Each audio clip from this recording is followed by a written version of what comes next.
और खबरों में आगे बढ़ते हैं। बड़ी खबर इस बीच आ रही है, बता दें आपको, जासूसी के आरोप में गिरफ्तार ज्योति पर बड़ी खबर आ रही है। मोबाइल और इलेक्ट्रॉनिक गैजेट्स की फाइनल रिपोर्ट आ गई है।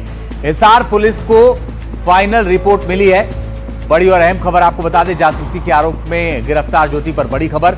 मोबाइल इलेक्ट्रॉनिक गैजेट्स की फाइनल रिपोर्ट आ गई है और हिसार पुलिस को फाइनल रिपोर्ट मिली है। पाकिस्तान के लिए जासूसी के लिंक मिले हैं, सूत्रों के हवाले से खबर।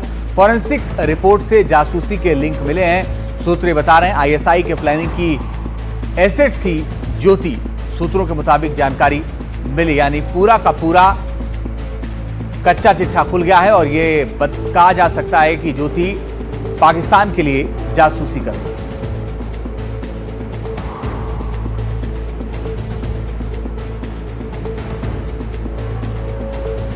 और अब आपको बता दें कि इस पूरे मामले को लेकर के आखिर क्या क्या खुलासा हुआ है, यह विस्तार से आपको बताते हैं। दरअसल डिजिटल फॉरेंसिक जांच में खुलासा हुआ है और ये जो अहम खुलासा हुआ आपको बताते हैं। डिजिटल फॉरेंसिक जांच में कई सारे खुलासे हुए हैं, एक एक करके हम आपको बता दें। आईएसआई के प्लानिंग की एसेट थी ज्योति, यानी आईएसआई के इशारे पर वो काम कर रही थी। नैरेटिव क्रिएशन योजना की एसेट के तौर पर भी काम कर रही थी ज्योति मल्होत्रा। ज्योति के फोन लैपटॉप से डेटा रिकवर हो गया है, फॉरेंसिक में दिया गया था लेकिन ये रिकवर हो गया है। 12 टीबी डिजिटल डाटा रिकवर किया है फॉरेंसिक टीम में और उसे हिसार पुलिस को दिया है। डिजिटल सबूतों की गहन जांच होगी जिससे पता चल सके कि और कहां-कहां तार जुड़े। खाते में संदिग्ध मनी ट्रेल की भी जानकारी आई है। मनी ट्रेल की जानकारी सामने आई है। 4 पर्सन ऑफ इंडियन ओरिजिन के संपर्क में थी ज्योति, ये भी जानकारी आई है जो कि बहुत महत्वपूर्ण है अपने आप में। साथ ही चारों लोगों के पहचान की ज्योति को जानकारी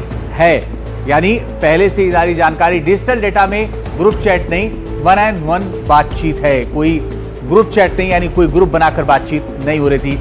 पहली पाकिस्तान यात्रा के बाद ज्योति को विशेष वीजा दिया गया, सामान्य से विशेष हो गया पहली यात्रा के दौरान।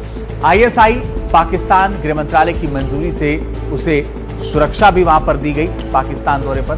पाकिस्तान यात्रा के बाद उसके जो फॉलोअर्स हैं सोशल मीडिया के, वो भी बहुत बढ़ गए। लाभ के लिए आईएसआई का साथ दिया ज्योति ने। अब तक जो खुलासा हुआ है उसके मुताबिक ये सामने आ रहा है। आईएसआई ने ज्योति को वीआईपी ट्रीटमेंट दिया है। पाकिस्तान दौरे पर जब ज्योति गई तो उसे वीआईपी ट्रीटमेंट दिया गया।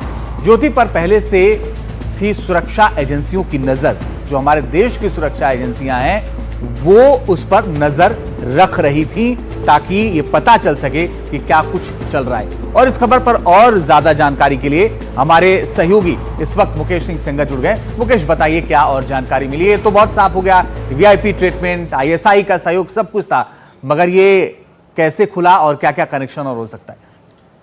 देखिए, ज्योति को 16 मई को हिसार पुलिस ने गिरफ्तार किया था और गिरफ्तार करने के साथ ही उसका मोबाइल था, उसके 2-3 मोबाइल थे और साथ में लैपटॉप थे। ये सारी चीज़ें फॉरेंसिक जांच के लिए भेजी गई थी और इनकी जो जांच रिपोर्ट है वो आ गई है। करीब 12 टीबी का डेटा रिकवर किया गया है। इस डेटा में बहुत सारी चैट्स हैं जिसमें ये साफ हुआ है कि ज्योति काफ़ी लंबे समय से, यानी 2023 से 4 पाकिस्तानी इंटेलिजेंस ऑफिसर्स के संपर्क में थी और लगातार उनसे चैट कर रही थी। ये चैट अलग अलग ऑफिसर से 1-to-1 की जा रही थी, यानी कि ज्योति किसी ग्रुप की मेंबर तो नहीं थी, लेकिन वो 1-to-1 4 पाकिस्तानी इंटेलिजेंस ऑफिसर के लगातार वो उससे चैट कर रही थी। इसके साथ ही जानकारी मिली है कि पाकिस्तान अपनी छवि को पॉजिटिव बनाने के लिए इस तरह के सोशल मीडिया इन्फ्लुएंसर्स का इस्तेमाल कर रहा है ताकि भारत के ही जो सोशल मीडिया इन्फ्लुएंसर्स हैं इनका इस्तेमाल करके पाकिस्तान की छवि है उसको पॉजिटिव बनाया जा सके। तो ज्योति भी उसी एक उस टूल का हिस्सा थी और वो 3 बार पाकिस्तान जा चुकी है।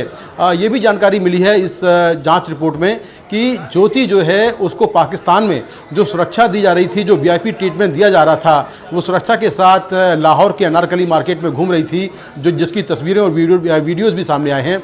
ये सारी जो सुरक्षा थी, ये ट्रीटमेंट था, ये पाकिस्तानी खुफिया एजेंसी आईएसआई और वहाँ का गृह मंत्रालय उसको दे रहा था। और आईएसआई का ये तरीका होता है किसी को भी लुभाने के लिए ताकि उसको विश्वास हो और वो लगातार पाकिस्तान के लिए काम करे। तो इसके बदले ज्योति जो है वो लगातार पाकिस्तान की छवि को पॉजिटिव बनाते हुए बहुत सारे वीडियोस अपने ब्लॉग में बना रही थी। इसके साथ जांच में ये बात भी सामने आई है कि ज्योति ज्योति के अकाउंट्स में कुछ संदिग्ध लेन देन, कुछ संदिग्ध मनी ट्रेल के सबूत मिले हैं जिसको लेकर जांच चल रही है। तो ज्योति पर जो भारतीय एजेंसियां हैं उनकी नज़र जब वो पहली बार पाकिस्तान गई थी 2023 में, तब से उस पर लगातार नज़र थी। जी, लेकिन मुकेश, एक यही बड़ी बात है कि 2023 में जब पहली बार वो पाकिस्तान गई और फिर जब दूसरी बार जाना था तो उसको स्पेशल वीजा दिया गया। मतलब ये कि पहली बार ही वो ट्रैप में आ गई थी और उसने पहली बार ही काम शुरू कर दिया था आईएसआई के लिए या पाकिस्तान के लोगों के लिए। देखिए, ज्योति जब अपना वीज़ा बनवाने दिल्ली में भारतीय जो पाकिस्तान हाई कमीशन है वहाँ पर आई थी, तो वहाँ पर उसकी मुलाकात दानिश से हुई थी। दानिश दरअसल काम तो पाकिस्तान एम्बेसी में वीज़ा डेस्क पे काम करता था, लेकिन दरअसल वो आईएसआई का एक एजेंट था और उसने ज्योति को ट्रैप में लिया, उसी ने वीज़ा बनवाया, फिर उसने पूरी जो पाकिस्तान यात्रा की वो स्पॉन्सर कराई और वहाँ पर जो आईएसआई के एजेंट्स थे उसी के जरिए ज्योति की मुलाकात उनसे हुई और उसके बाद ज्योति के साथ एक के बाद एक लोग जुड़ते गए और इस तरह कई जासूस जो है वो पकड़े गए हैं जो कि इस पूरे सिंडिकेट में शामिल थे। ठीक, आप नजर बना के रखिएगा मुकेश, आगे लगातार आपसे अपडेट लेते रहेंगे। लेकिन बड़ी बात यह है कि पहली बार जब पाकिस्तान गई उसके बाद से ही एजेंसियों को शक हो गया था और ये जांच चल रही थी।